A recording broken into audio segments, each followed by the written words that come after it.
Réunion très attendue dans les cryptos ce matin. Oui, le rendez-vous est donné à 10h par Bruno Retailleau aux entrepreneurs du secteur, le ministre de l'Intérieur qui dit vouloir travailler avec eux à leur sécurité.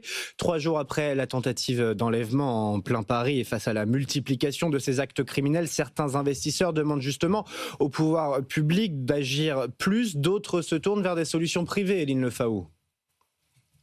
C'est un cri de désespoir que lance l'entreprise Paymium. La société crypto demande aux autorités une protection immédiate du secteur. À l'image de cette déclaration, beaucoup d'entrepreneurs du milieu misent gros sur la réunion avec Bruno Retailleau. Alexandre Stachenko, directeur de la stratégie chez Paymium, en fait partie. Il ne s'agit pas de nous convoquer pour qu'on ait conscience des risques, comme ça a pu être dit, mais c'est plutôt pour avoir un dialogue sur la nécessité que ça ne se reproduise pas, qu'il y ait des mesures de sécurité qui soient mises en place pour les entrepreneurs du secteur, pour les collaborateurs d'un certain nombre d'entreprises. Pour d'autres, les actions politiques ne sont pas assez rapides, alors chez certains, on choisit de se protéger soi-même. Par exemple, avec l'utilisation d'applications de géolocalisation qui permettent d'alerter les secours.